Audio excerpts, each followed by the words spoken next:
Om Sahanavavatu Sahanau Punaktu Sahaviryam Karavavahai Tejasvinavaditamastu ma Vidvishavahai.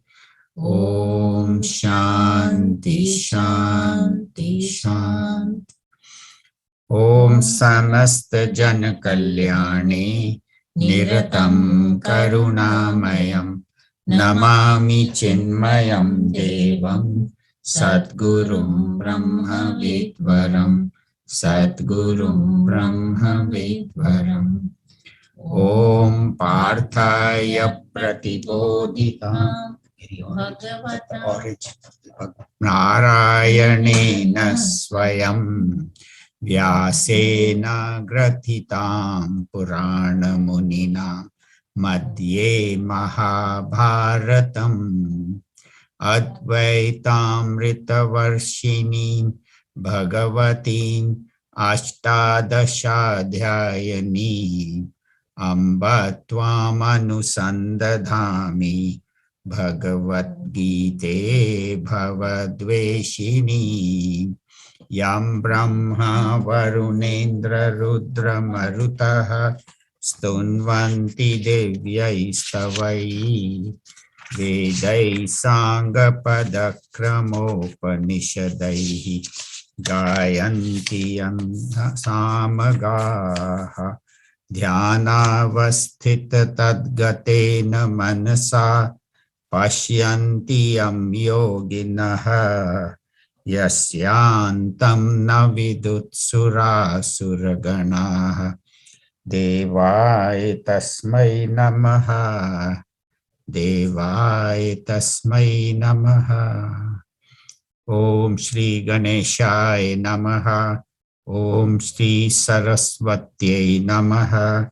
Om Shri Gurubhyo Namaha.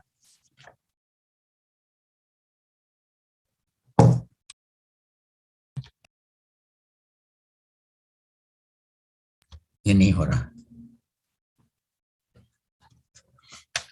Hari Om. So we are in the 13th chapter where Bhagavan Shri Krishna is talking about Kshetra, Kshetrajna, Jnanam, Neyam, and Purusha and Prakriti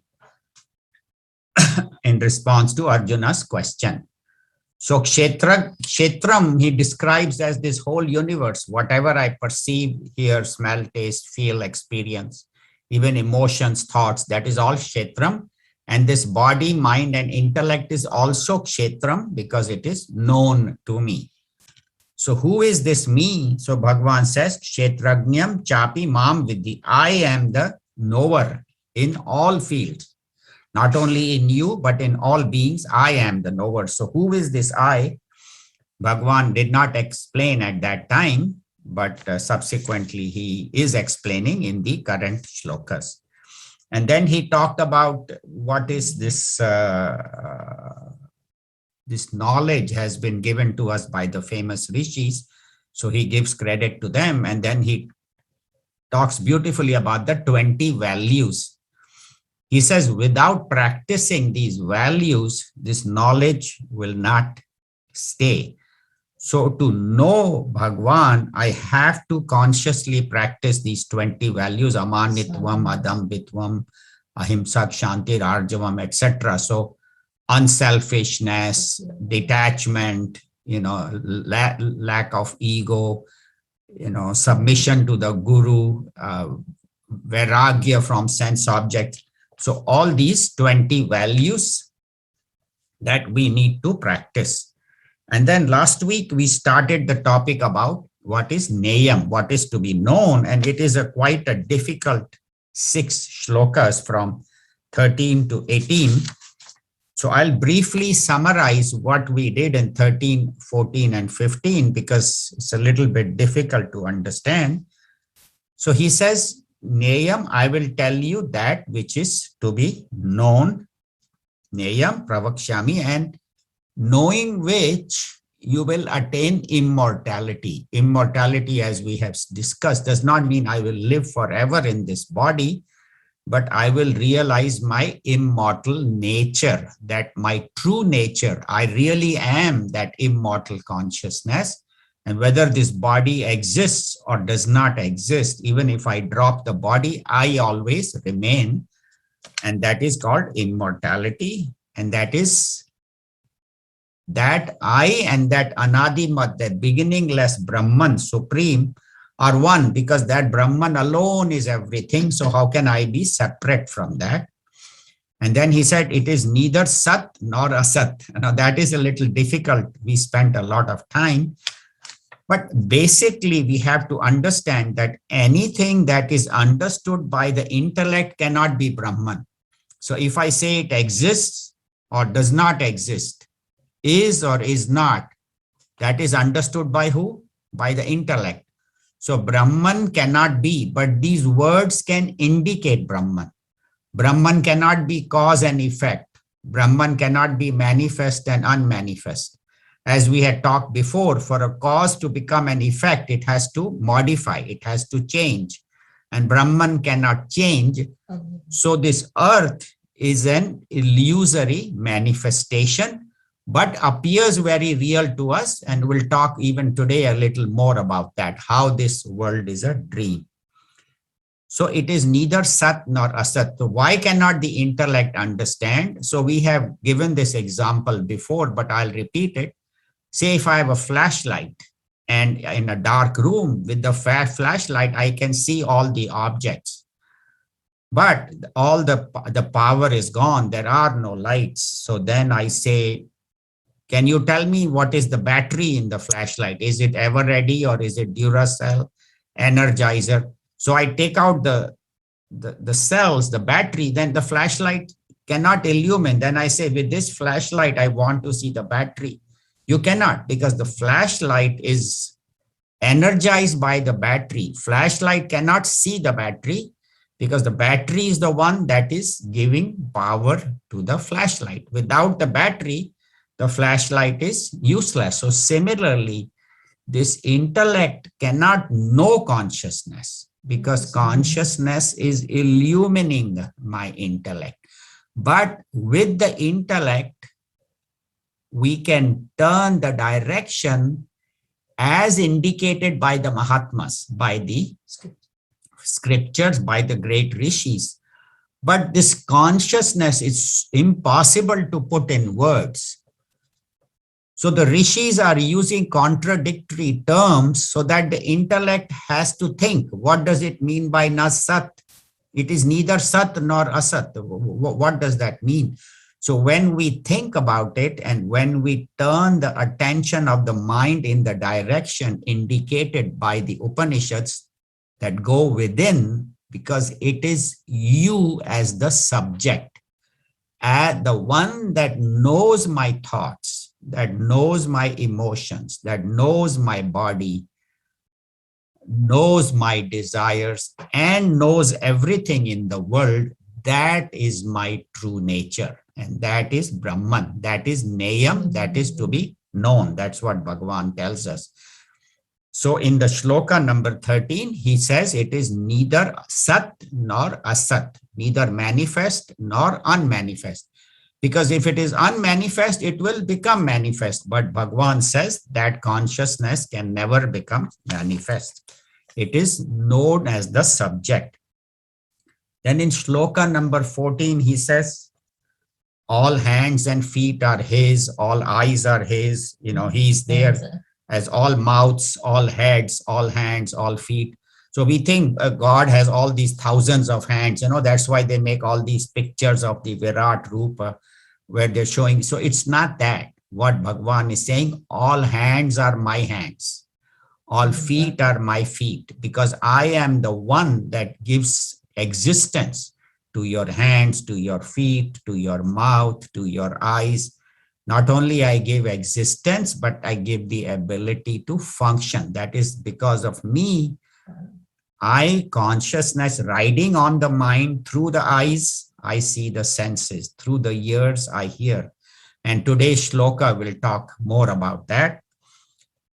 So, and all mouths are mine. That means I am the one speaking through you. If I think I am speaking, then that is foolishness. It is God alone that is speaking. Sarvata Shruti Malloke, and all ears are my ears. That what it means is the fact that you can hear is because of my presence. Sarvam avritya tishtati, pervading all it resides. So that is shloka number 14, which we did in detail last week. And then in shloka number 15, Bhagavan says, Sarvendriya gunabhasam, Sarvendriya vivarjitam, asaktam sarva bhrichaiva, nirgunam gunabhoktracha. He says, all senses function because of the light of consciousness, but Bhagavan says, I myself have no senses. I don't have eyes, ears, nose, because Brahman is uniform, without any differentiation, without any distinction. It is unbroken mass of consciousness without any parts, cannot be divided, but all senses function because of me. I support everything. Bhagavan says all this whole earth and the planets and whatever your oceans, your trees, everything are supported by me, but asaktam, but I am unattached. What it means is that whatever is happening to the world does not affect Brahman, does not affect God. He supports everything, but asaktam. So that is the understanding we should have. And nirgunam guna bhoktracha, even though I enjoy all the gunas, it is because of Bhagwan that we are able to experience sattva, rajas, and tamas. But in Bhagwan, there is no sattva, rajas, or tamas. In Brahman, there is nothing because Brahman is beyond all gunas. But all gunas, the consciousness is aware of. So this is in brief what we had done last week. I thought I would summarize in a little bit more detail than we normally do, because these ideas are kind of difficult to understand. And so repeated listening and clarification helps.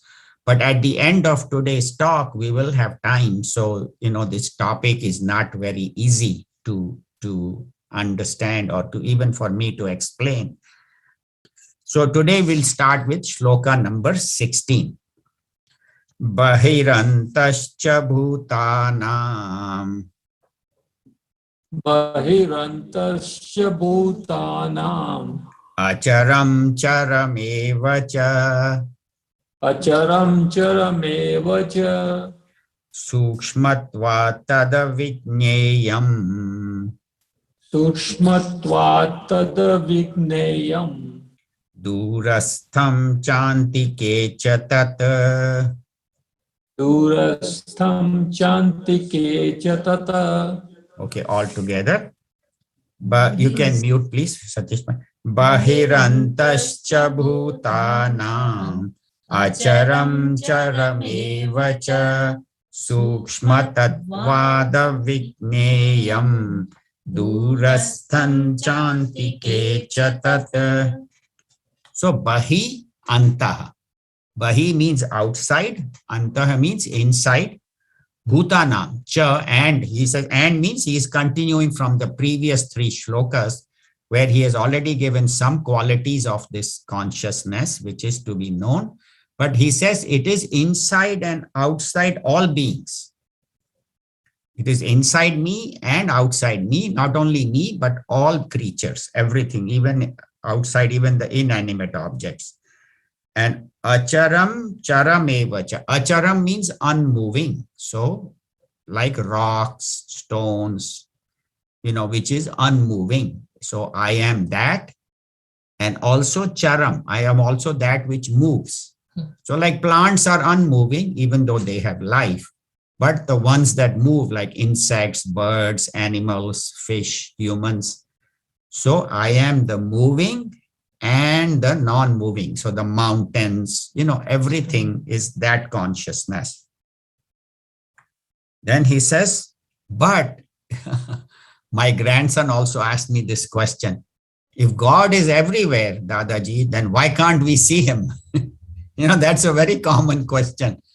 So he says, because it is Sukshma Tattva, because it is subtle. Sukshma means subtler than the subtlest. Tat avigneyam. That's why it cannot be known. It cannot be seen. But through all these descriptions of Bhagavan Sri Krishna, he is giving us some idea of what that Brahman is. What is that? And Durastham, and stham means it is stationed far, far, far, far away. Cha antike cha tata, and it is nearer than the nearest. He said it is further than the furthest and nearer than the nearest. Tat, tat. So that consciousness, Bhagavan says, is further than the furthest, nearer than the nearest. So we'll spend some time thinking about this shloka. There's a lot of points in it. First of all, when he says inside and outside, right?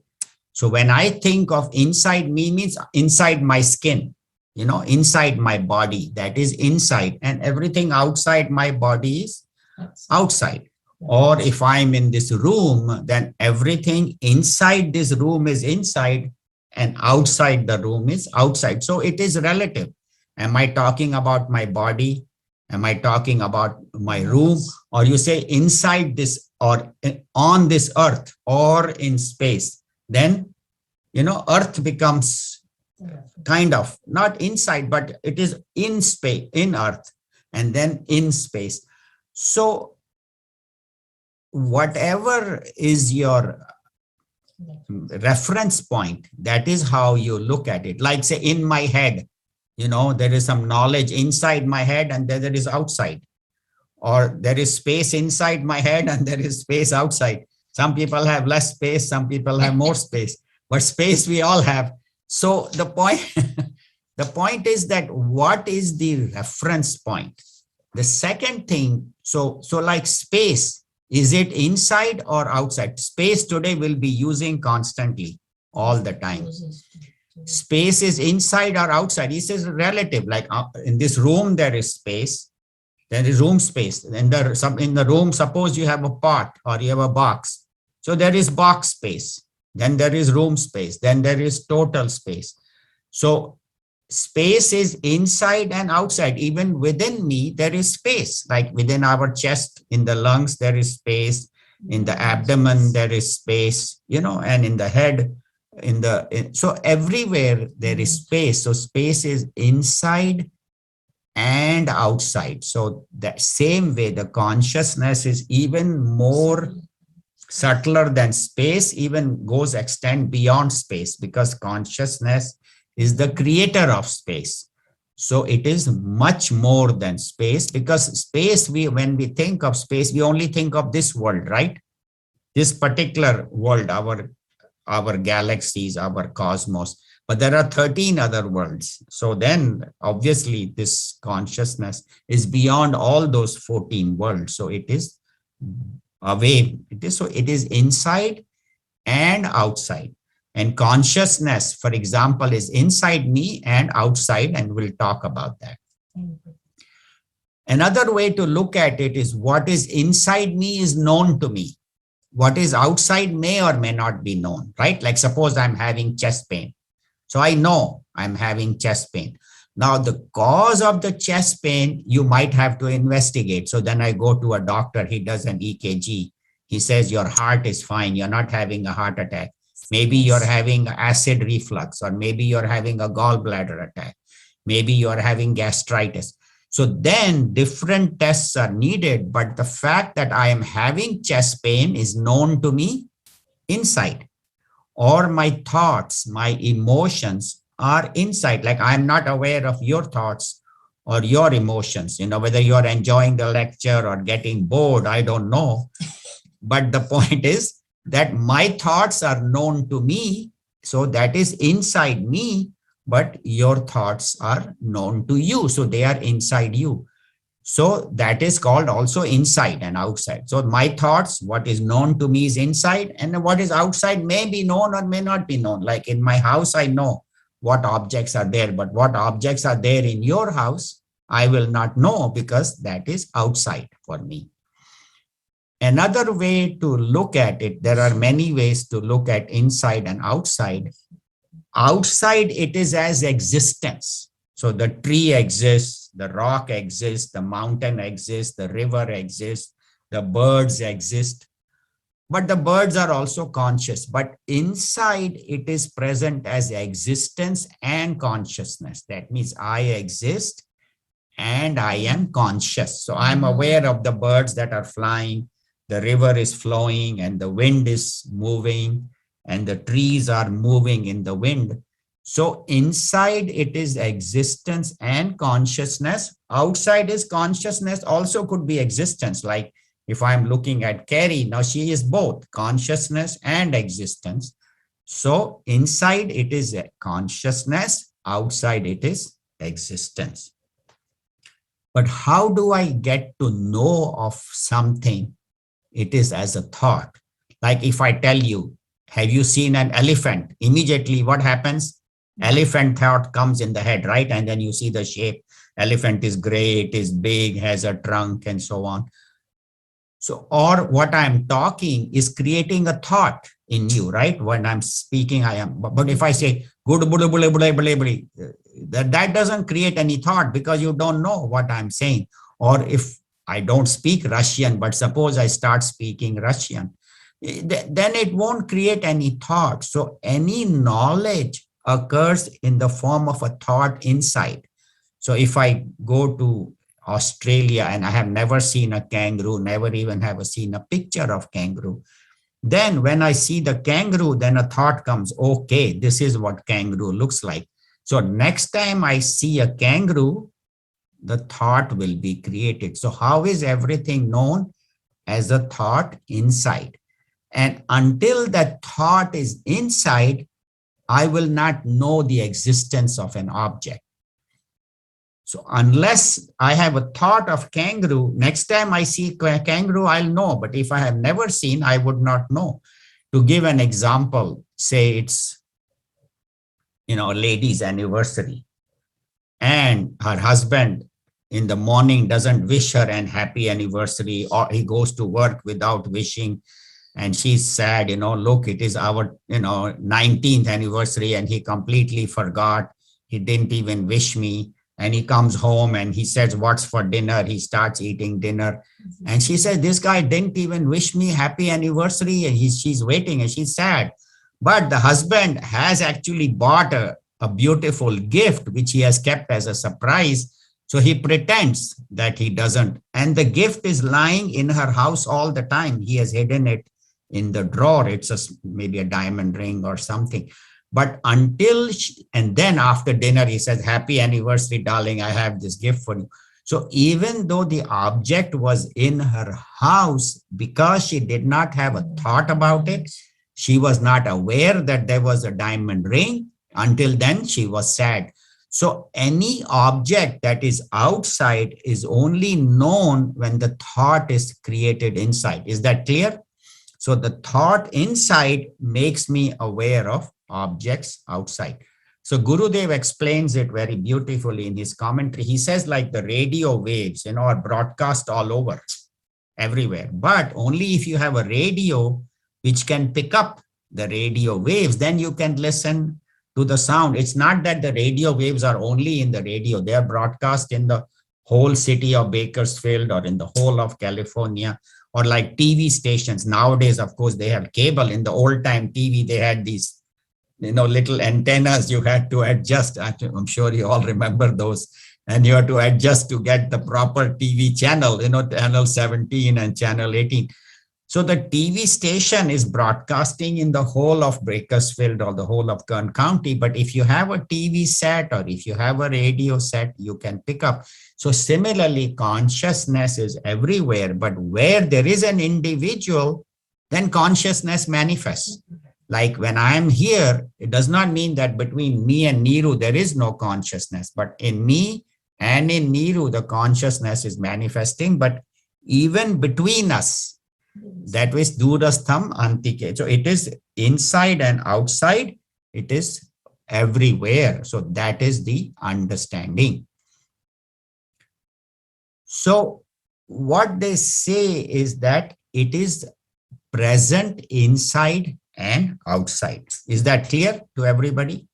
Then we say chara and achara. So moving and unmoving. So actually consciousness cannot move like space. Can it move anywhere? No, space cannot move because space is everywhere. But in space, objects move. Like if I carry a pot and that has space in it and I cover the pot and I'm moving it, carrying it.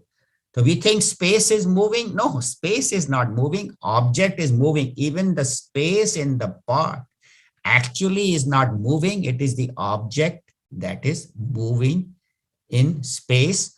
So as though the space in the pot is moving, actually it is not moving. The example they give, say there is a police car with lights shining behind. They say, please don't mention police car with lights. That is a scary, that means I'm getting a ticket. Okay, not police car. We are saying there's a AAA car, tow truck, and that has shining lights on it. And now that tow truck is moving or the police car is moving with moving lights. Now the light, is it moving or not moving? You say, well, it is rotating, but mounted on the roof of the car, is the light moving or not moving?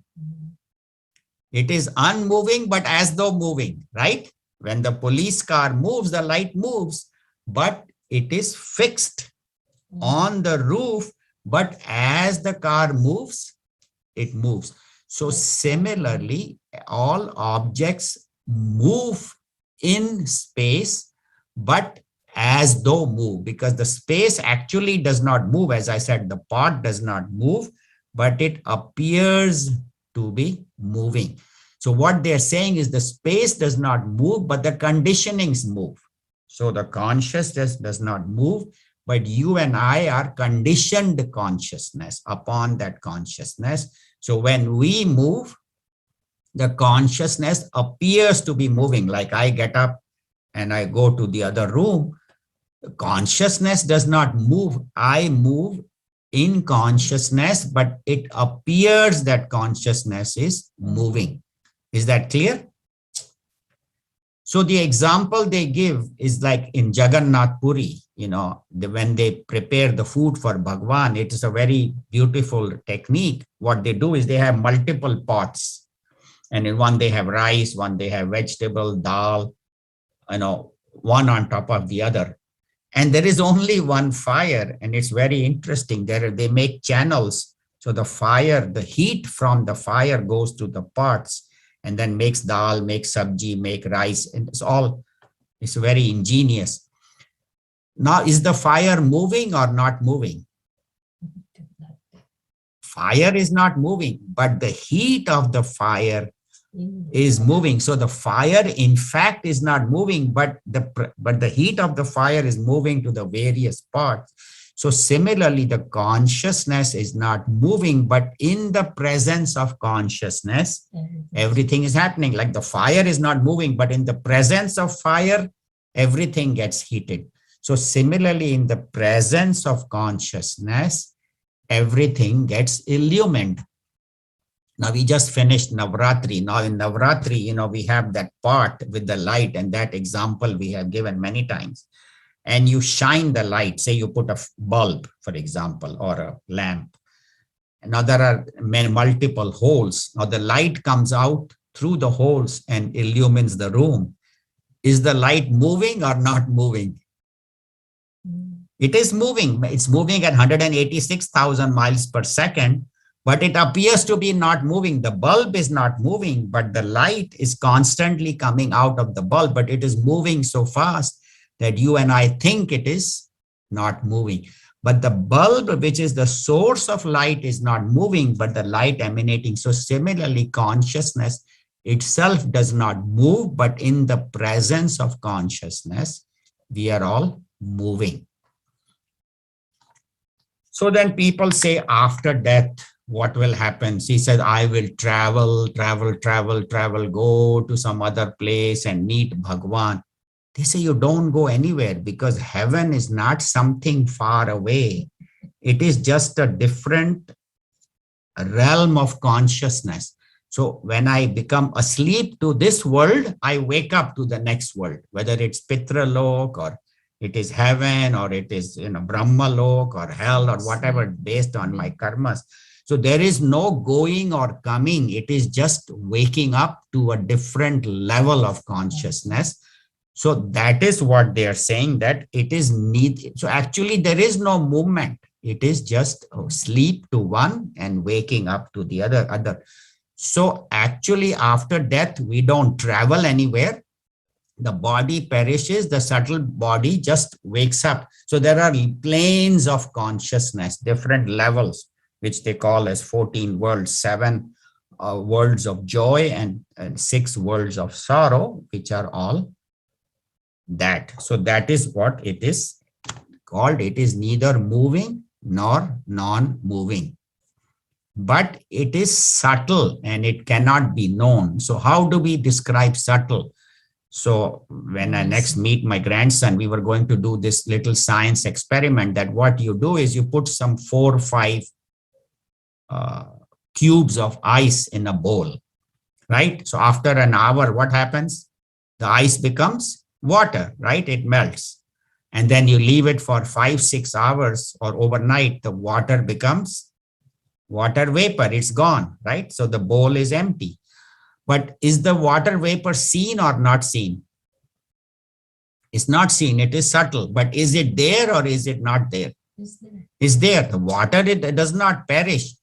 So it becomes subtle. So that water vapor is subtle, therefore cannot be seen. The water I can see, the ice I can see, but the water vapor I cannot see because it is subtle. When do we see it? When it goes up there and it becomes a cloud and then it falls back as a rain, then it becomes. So water vapor is subtle for me to see. So how about consciousness? It is much, much, much more subtler than consciousness. So that's why it is not seen, not known, not experienced, but has to be understood.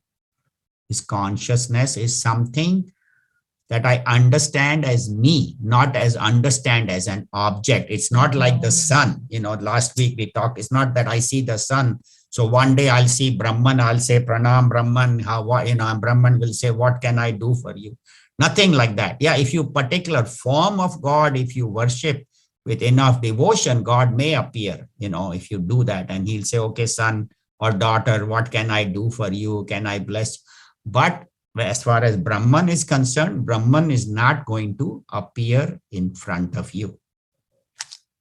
Then he says, Durastham cha antikechat. It is further than the furthest, is nearer than the nearest. So he said, Bhagavan, can you make up your mind? Is it far or is it near? He says both. How can it be both? How can something be near and also be far? Like, my sister is far because she's in Delhi, but Nero is near because she's next.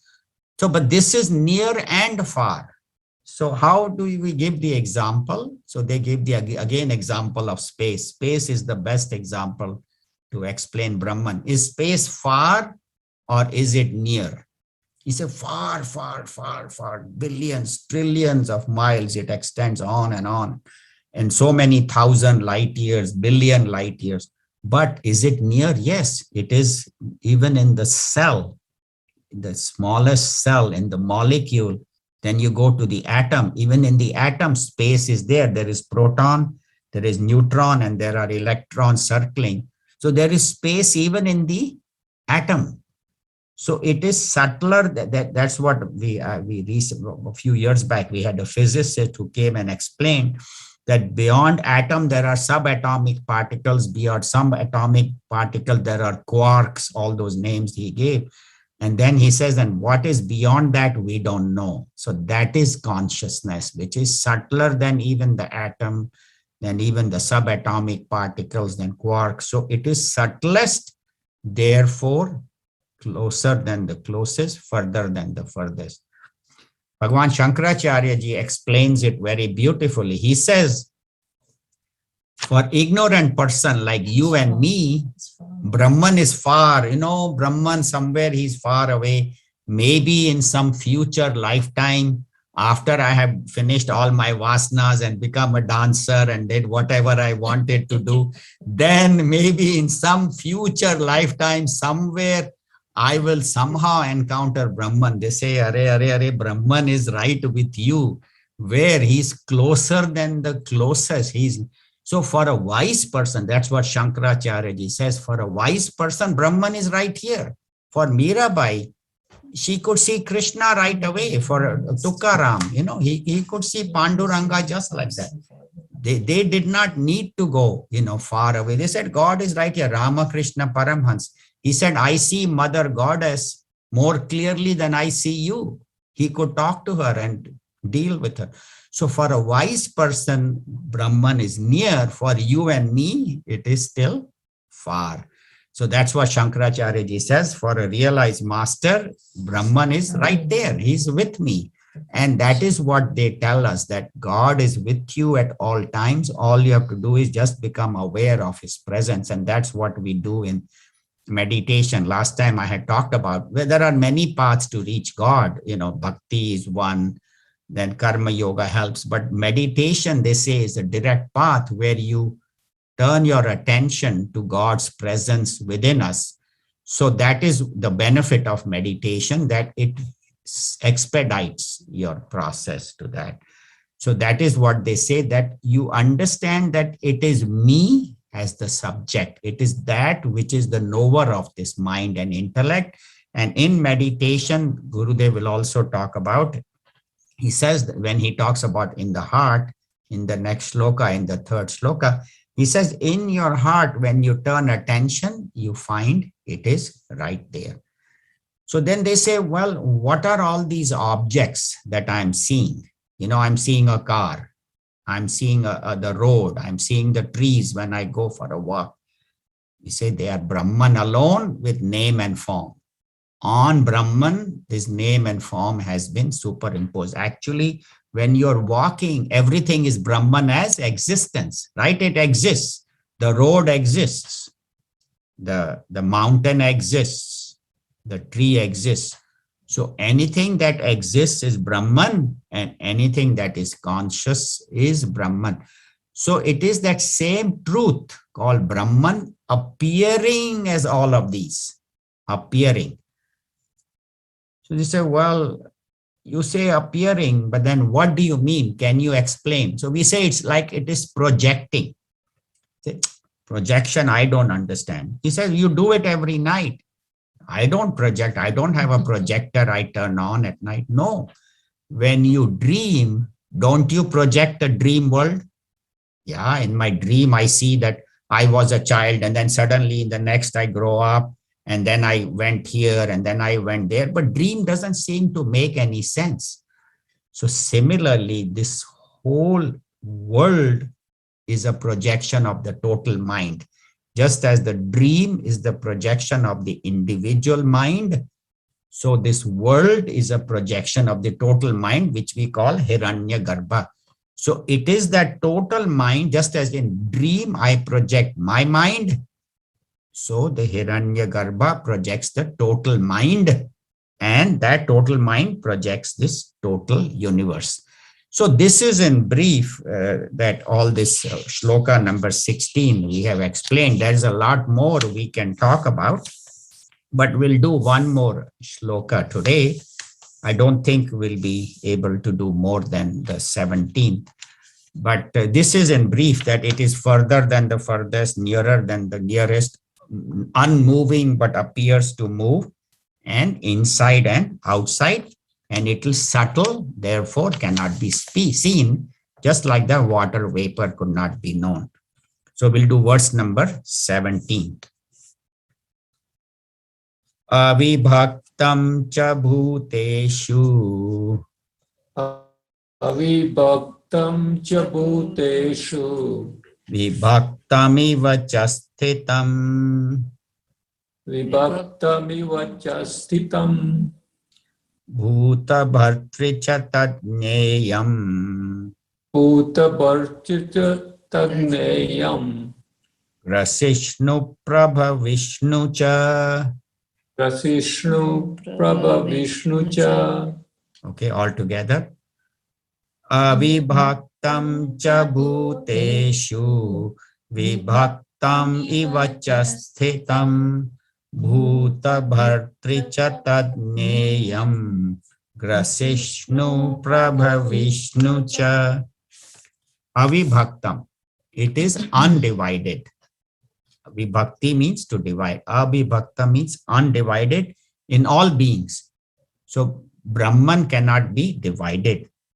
But vibhaktam eva, but appears divided, jastetam. See, even though it cannot be divided, it appears divided. So he said, but Bhagwan, can you tell me, is it divided or not divided?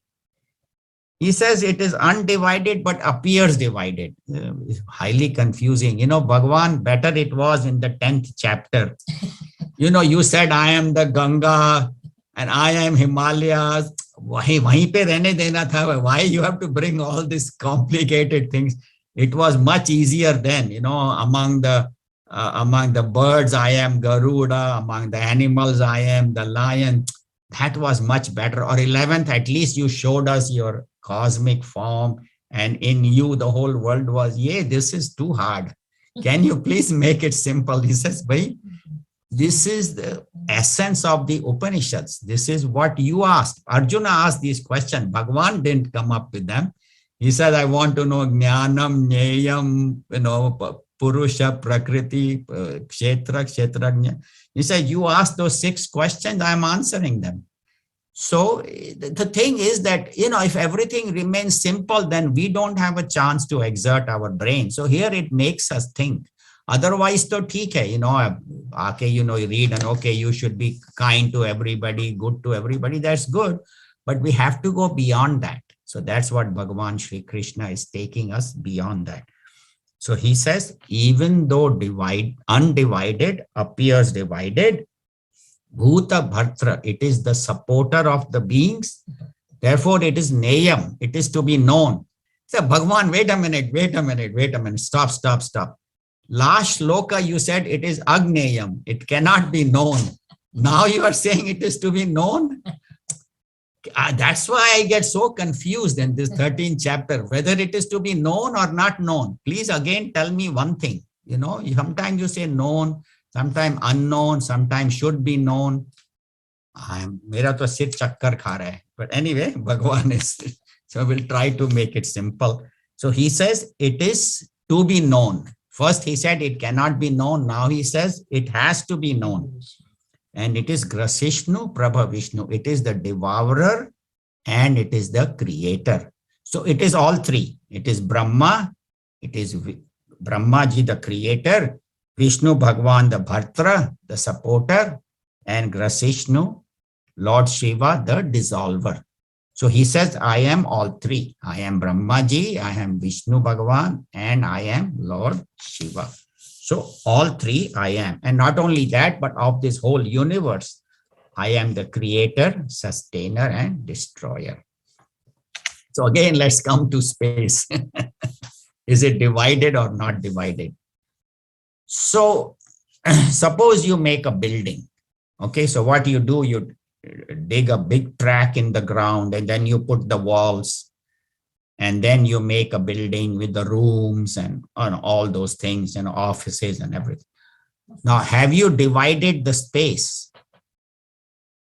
Space cannot be divided. You say, oh, this is my room, and this is my secretary's room, and this is my assistant's room. The walls cannot divide the space. In fact, the walls are in space. Space is there even where the walls are. Now the floor, the earth you can divide. You know, you made a track in the earth and you put the bricks there and then you put the wood there and then you put that. So the earth can be divided, the clay can be divided. Like if you have a clay in your hand. You can divide it in two and make two little balls and then put them and make a human, all those, the kids play with them. But the space, even in the building, is not divided. It appears divided. Actually, space cannot be divided because space is subtler than the building. So the building will divide the earth, but will not divide space. So now, right here, for example, there are 30 people listening, to this talk. Are there 30 consciousnesses? Kerry is conscious, Kusum is conscious, Satish Bhai is conscious. No, there is one consciousness. It's not that there are 30 different consciousnesses, at this moment listening. It is one consciousness listening through 30 people, just as there is one station playing through 30 radios. If you have 30 radios and there is one song being broadcast, all the radios will be playing that same song, right? I remember when we grow up, used to have Amin Sayani, used to play Binaka Geet Mala. So all over the country on Wednesday evening, the same songs were playing, but broadcast from one place. So similarly, the one consciousness appears divided. Actually, there is not 30 consciousnesses or not 7 billion consciousnesses, because there are 7 billion people. It is one consciousness in 7 billion people, one appearing as many. See, that is a very important point, that one appears as many. So that I have to understand carefully, that one God appears as all of us. He says, why should it be known? Again, first you said it cannot be known. Now you're saying it must be known. Because only when you understand you are that consciousness, you will go beyond sorrow.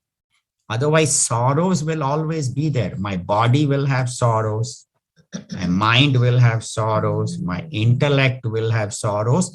But when I understand I am that consciousness, then I go beyond sorrow. Then I even go beyond death. Even tomorrow, if this body perishes, nothing happens to me because I am. Like water, the waves may rise and fall, but water, nothing happens to water, right? You say a wave is born and wave died. So similarly, you and I, we are born and we go.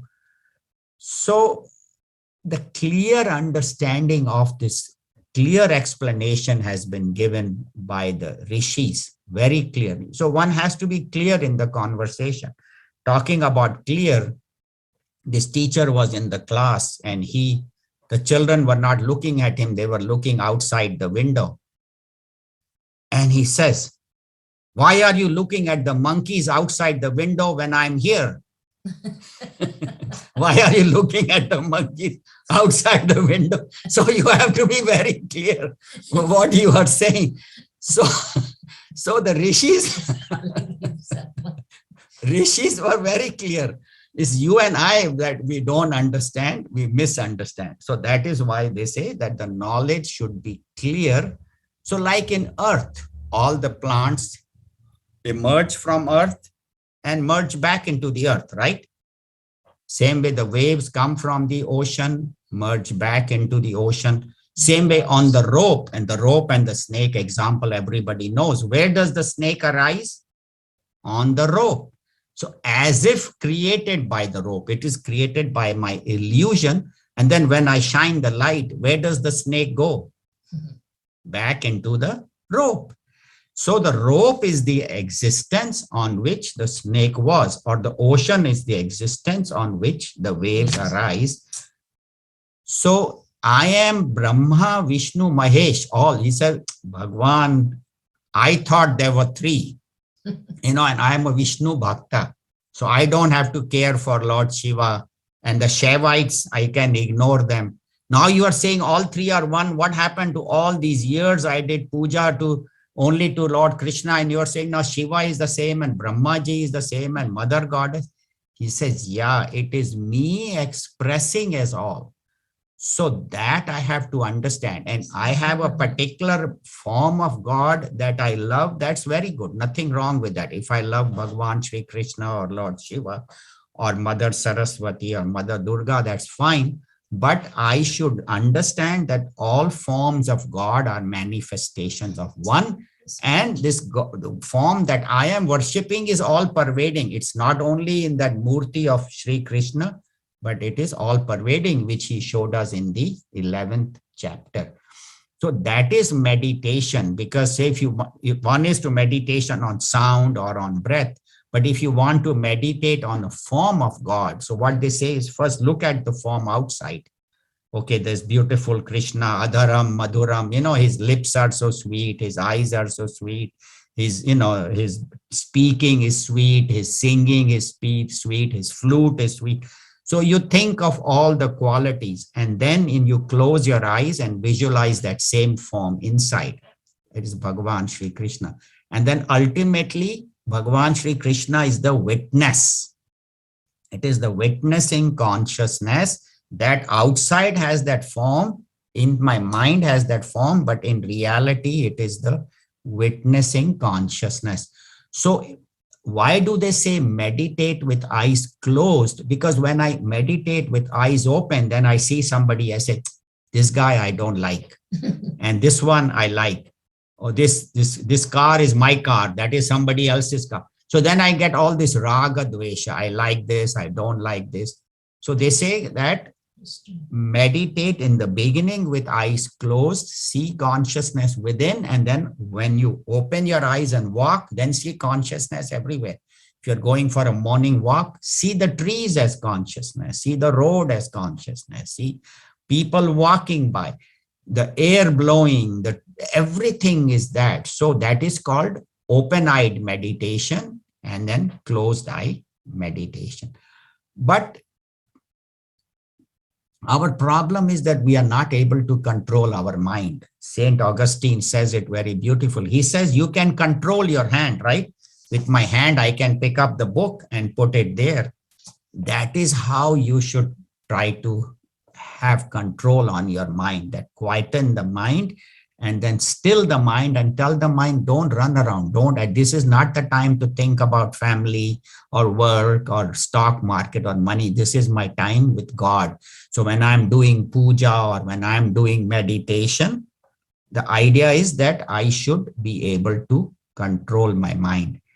And I should develop vairagya from other objects. So when I am loving Lord Sri Krishna with full attention, then other objects should become less important. But what we do is we develop vairagya from other forms of God.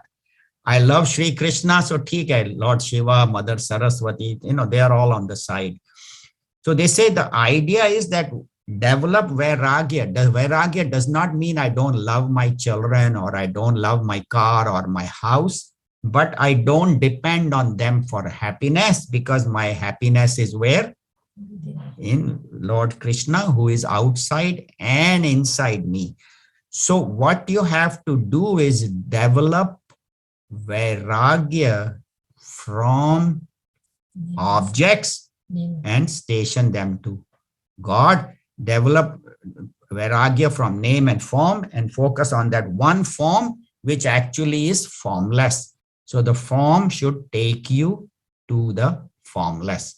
And that's what they say, this world is just a dream. Again, you keep saying the world is a dream, but it looks real. So there was a famous philosopher called Havelock Ellis, and he said, how long does the dream appear real? As long as you are in the dream, right? When you wake up, then you realize the dream was unreal. Same way, the waking world appears real to you right now because you are in this dream, this waking dream. When you, for the realized masters, for them who have woken up, they say, you guys are still in the dream. You have not yet woken up. So just as the dream appears very real to me in my sleep, when I wake up, it becomes unreal. So similarly, this waking world, which appears very real to you and me, but to a realized master, he says, Maya hai, this is just a dream. And why does this world appear so real? So there is a famous saying about Maya, honi ko anhoni kar de, anhoni ko honi. They use that line in that Amar Akbar Anthony song also. The point is that Maya, even though Brahman is everywhere, it is honi, it is present, it makes it unmanifest by covering it. And unhoni ko honi, and that world which is like a dream, she makes it real. So it is the power of Maya, because of the projection of the Maya, which is called the Vikshep and the way covering power, Avarna Shakti and Vikshep Shakti. So Maya hides Brahman, and then on that we project all this variety. Actually, everything is Brahman. You and I are nothing but Brahman. We'll talk about that in the next sloka. If we are all Brahman, then why don't I know I am Brahman? So we'll talk about that next week.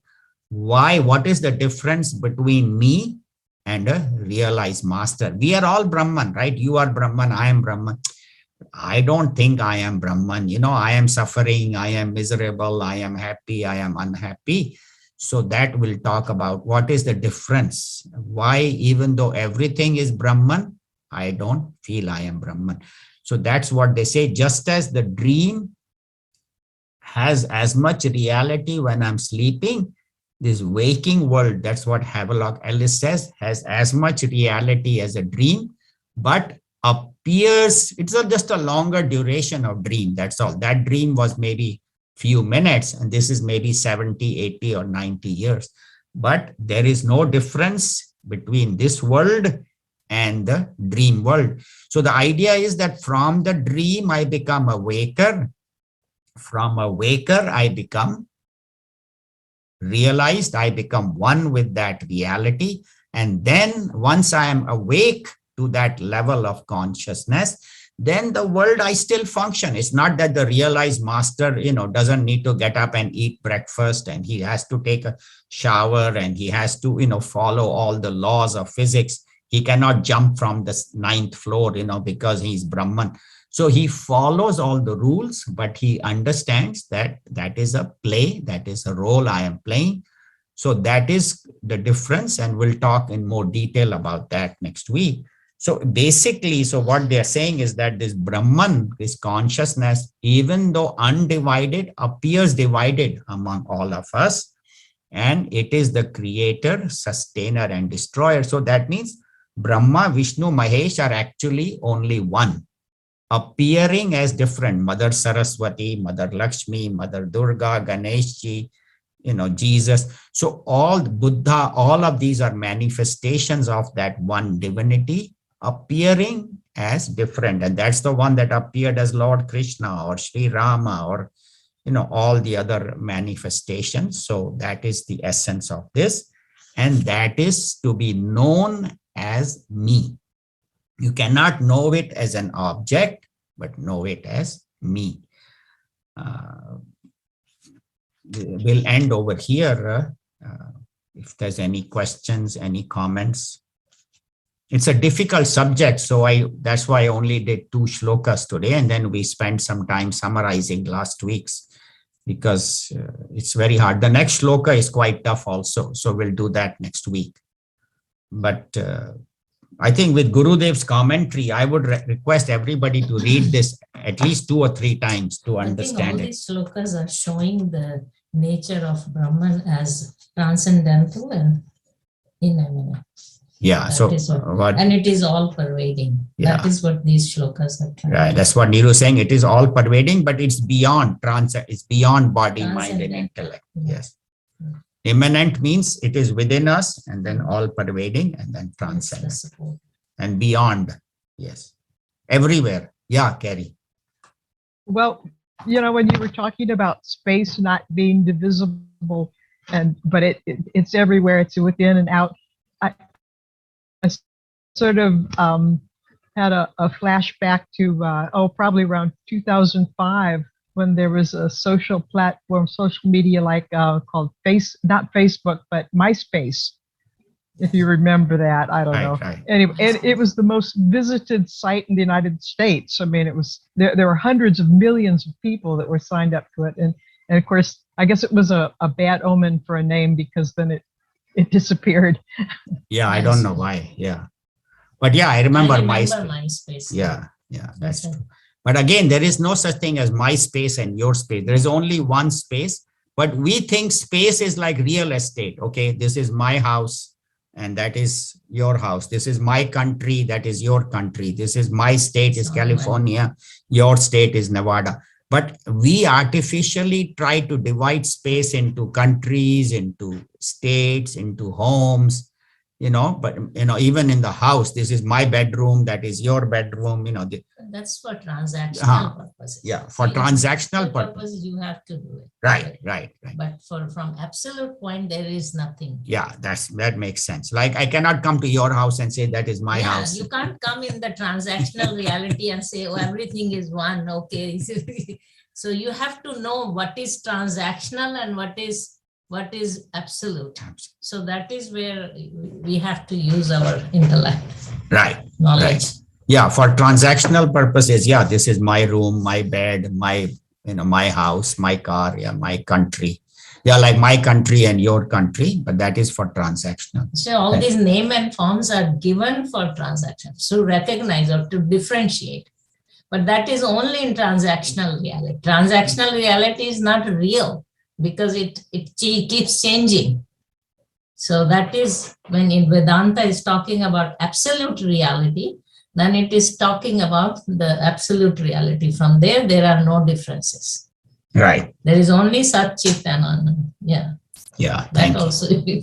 Right. Yeah. So yeah, for transactional purposes, you still have to use your body and all that, and your house and your You car. cannot come to the airport and he asks, what's your name? I'm all pervading. You can't do that. You have to tell what your name. Right. Yeah. You can't say I am Brahman, I am all pervading. Even Swamijis, when they go, they have to have a passport, they have to have their name, visa they have to get, all those. Gurudev used to travel all over the world, Swami Tejomayananda Ji Guruji. So they always have a name, they have a passport, they have a visa, they have, airline ticket, they need all those things for transactional purpose. Thank you. In the shloka 16, when Gurudev refers as Akasha in his commentary, that is space. Right. Okay. Akasha is space. Okay.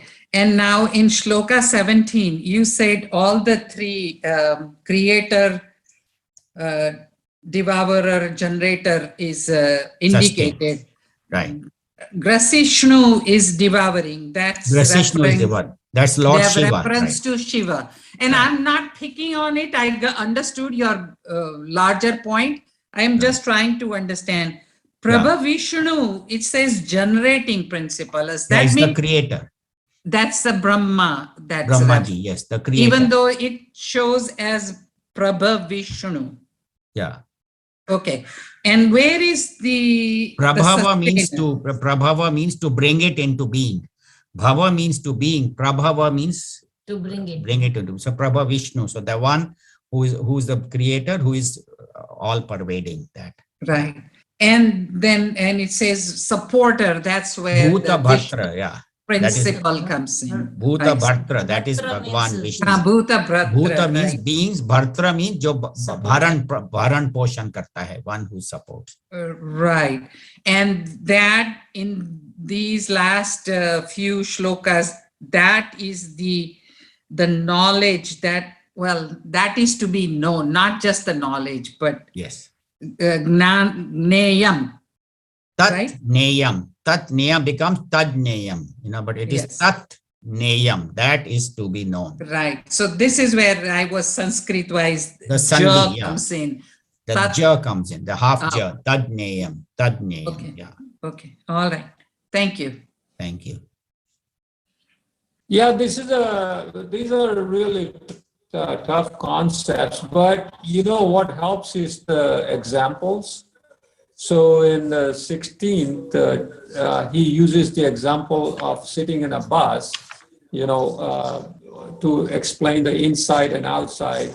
So it's like you're sitting in a bus, you are not actually moving, Right. but you are moving Right. because the bus is moving. You as a consciousness. Yeah. Right. Yes, Yeah. right. So And then are you same moving with the or not 7 moving? Yeah. Correct. In 17, he uses like 3 different examples. So one is the part space, and then the wall space, and then the building space and all that. And then he talks about the post on a ghost. And And the also third thing, and then he talks, the third thing, he talks about how the earth has all these plants. It creates the plants, but then it also devours the Right, plants. right. Yeah, so that's the creator and the destroyer Right. principle. So I think those things really help Yes. understand it. If you keep those in mind, because those are really gross type of, I would say, so objects, but concepts that we can understand. Yeah, that's true. No examples again and again. And I think repeated listening, repeated reading to Gurudev, Yes. and all that helps. And same ideas will be repeated next week. Also, some of the similar ideas will be repeated. And again, later on in this chapter, also Bhagavan Sri Krishna will explain more about Purusha and Prakriti, where also some of the same ideas will be explained. Thank you. Yeah. Neeru? Yeah. Another thing for me, very practical way of looking at is, from the Drig Drishya Viveka, where everything in the world has 5 things, like Asti, Bhati, Priya, Nam, and Rupa. So anything you look has all these 5 things. And then if you look at it, the first 3 is common. And that is what this one, Asti, Bhati, and Priya is Satchit Anand. And then Nam and Rup is what the world is. Samsara is that only. Samsara is nothing else but the Nam and Rupa. Name and form. Name and form. Right. So when you are walking, or you have to just look at anything and everything. That's what we have. It is made very clear. Simple thing. Right. Who is Nego, they are Let's at be- RT. okay? So I, find that very practical. I thought maybe you can mention that next time, little detail. Right. Next time, that everything exists and is conscious, and existence consciousness. Yeah, we can talk in more detail Clear, next time. and it is dear to. It is dear to me. Yeah. Yeah. But the name and form are different, but all of us are Satchit Anand. That Everything in the world. right. That If we you will. look at it, everything. Right. Om na tatra suryo bhati na chandra tarakam nema vidyuto yagnihi tameva bhantamanubhati sarvam tasya bhasha vibhati Arati Sri Chinmaya Sadguru ki Divya Rupa Murati Karuna ki Arati Sadguru ki चरणों में उनके शांति समाये शरणागत की भ्रांति मिटाए पाप ताप संताप हरण की आरती श्री चिन्मय सद्गुरु की आरती सद्गुरु की वेद उपनिषद गीता को गाया धर्म सनातन फिर से जगाया शुद्ध नीति प्रीति शंकर की आरती श्री चिन्मय सद्गुरु की आरती सद्गुरु की सिद्ध बाड़ी की तपोभूमि में नित्य विराजे गुरु हमारे भक्त हृदय आनंद स्रोत की आरती श्री चिन्मय सद्गुरु की आरती सद्गुरु की आरती सद्गुरु की। बोलिए श्री बोले कृष्ण चंद्र कृष्णचंद्र भगवान भगवान की की जय। जय। ओम श्री सद्गुरुनाथ महाराज की जय।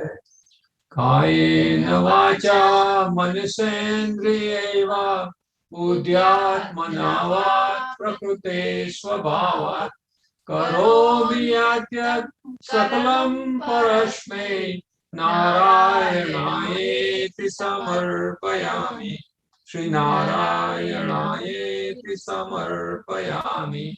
ओम सर्वे भवन्तु सुखिनः, सर्वे सन्तु निरामयाः, सर्वे भद्राणि पश्यन्तु, मा कश्चित् दुःखभाग् भवेत्।